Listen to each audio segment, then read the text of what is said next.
It is finally time to really get serious about the upper deck of my layout. Now, before I do any of the scenery, I have to do one thing, and that is get power to the upper deck. Now, I've got a bunch of parts here, and I'm finally ready to get going on that. I had to think this out a lot, so let's get to it. Let's talk about the power needs that I'm going to have. This is basically going to be a stub in, a giant siding. We're going to have it come through. This is going to represent Spruce Pine, North Carolina in a weird fantasy world. And what we're basically going to have is this is going to kind of come in here and come to the quartz gypsum loading area right here. I'm actually going to make this probably like a quarry type area. Not quite sure the way I want to go on that. I need to do a little bit more research, but this is where everything's going to get picked up.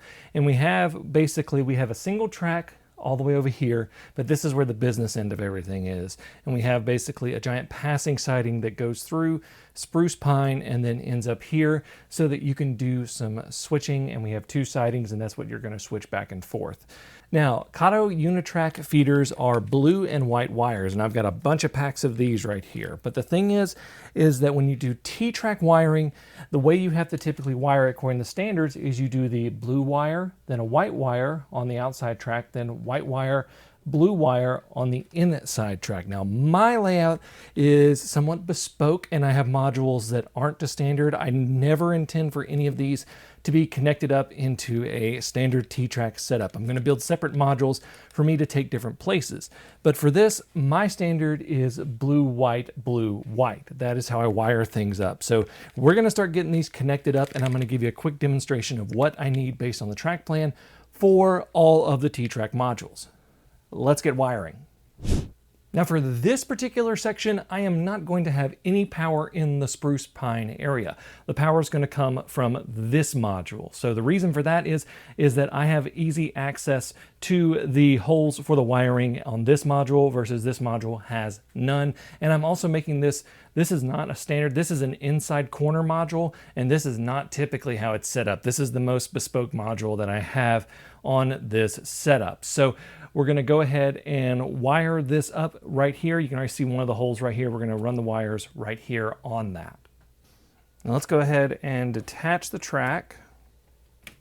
Now we can see that the two holes for this are right here and right here. And we can see that this lines up with this joint and this joint. So these are the two ones that we're going to have to disconnect. So let's go ahead and knock that out.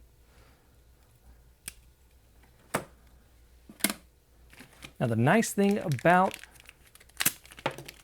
Kato terminal unijoiners is they come with everything you need to swap these out.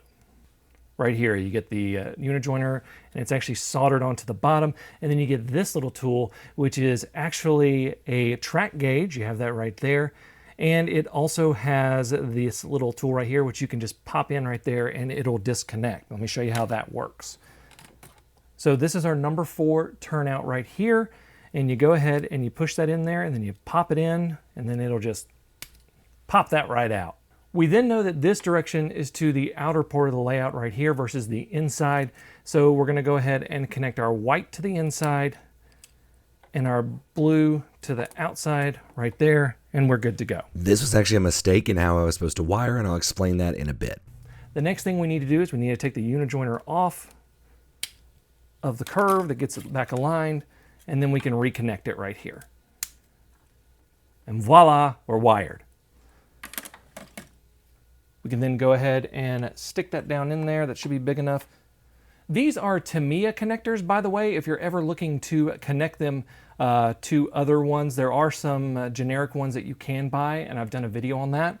But we're going to go ahead and pop that in there right there. And I should be able to reach in the way I have this and pull that through. And that's good to go. Now the second one lines up almost perfectly with that hole, so we're going to need to do this section right here. So let's go ahead and pop those off. And then we just connect our unijoiners. Good to go. Stick the wire down on through there.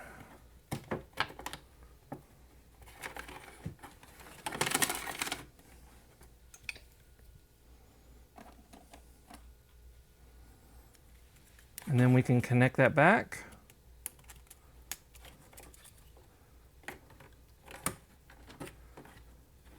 And we are rip-roaring ready to go.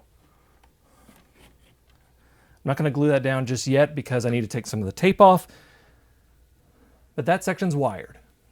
Now we're over on the other side of the layout and we got to wire up this section. Now we don't need to wire up this because we have the power coming from over there, but we do need to wire up these individual sidings so that if they lose power or something that we can have that. Plus we may always change this to just a through module in the future. So here's the problem that I'm having. The pieces that I bought to do this were 2 of the 248 millimeter and 9 3/4 inch straights. And they just miss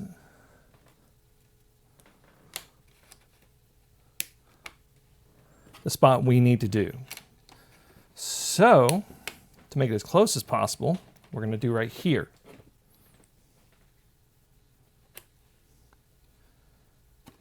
That's where our holes need to go. And we're going to have to drill.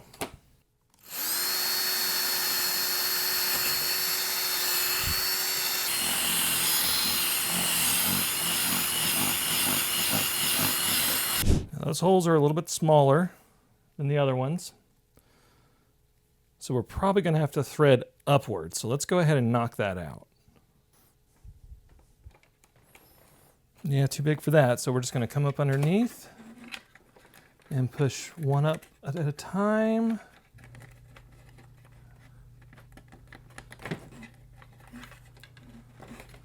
There's one. And there's 2.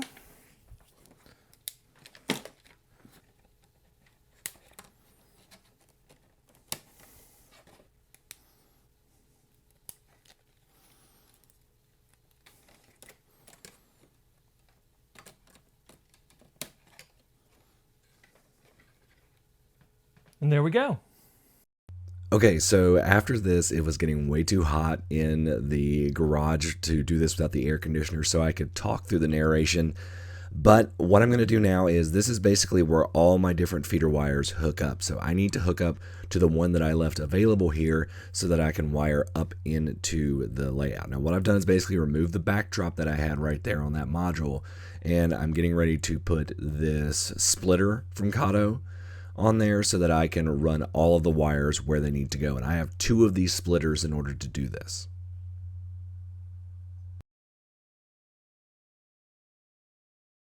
So now I'm going to hook everything up, and this is pretty easy to do here thanks to the little gaps in the supports and the Klondike modules. I'm just using those as wire runs, and right now I'm wiring up all of the wires from the passing siding, and then I'll go over and wire up everything from the sidings at the end for the industry.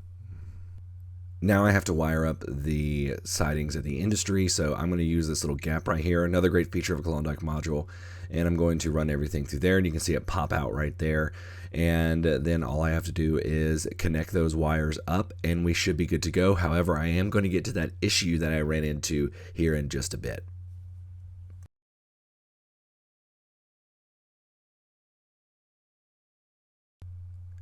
And now I can just slip the backdrop in over all of this wiring. This is by design, but in case you're wondering, yes, I did change shirts because I completely sweat through my other shirt. My thermostat on my little loud air conditioner in there read 91 degrees. So yeah, it was getting toasty in there.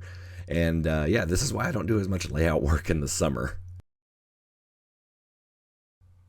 Okay, so here's where I did my mess up. So basically what happened here was I didn't think about the way that the module was oriented in terms of the rest of the layout. And this is actually kind of a backwards module, and I wired it up like the outward facing side of it was just normal when I need to wire it up in reverse. So I needed to do white, blue instead of blue, white. So all I had to do was go in there and quickly rewire everything. This is why you test, by the way. This is why you test like crazy, and you make sure that you get everything done right. So this is what you do, and it was just a simple fix, although when I turned everything on and everything was shorting out, I was getting a little frustrated, and then I realized what I had done wrong. So There we go. Simple fix. Just make sure that you are keeping your wiring the same. If you've done this step and it immediately starts shorting, you've probably wired something backwards like this. Now, once I got that situation all sorted out, I could run a train on it for the first time.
Once I was confident it was going to work, I could permanently attach the track. So I removed the painter's tape that had been holding it together from when I glued it, and then I just used some Loctite super glue, the gel-based stuff, just to glue everything in place. And another thing that I like about the Klondike's modules is they have the marks for putting your track in place, so it's really easy to align it. I don't glue down every inch of the track. I just glue down about 1 or 2 inch stretches across the track, depending on the size of the piece. This is in case I need to remove the track later. It's a little bit easier.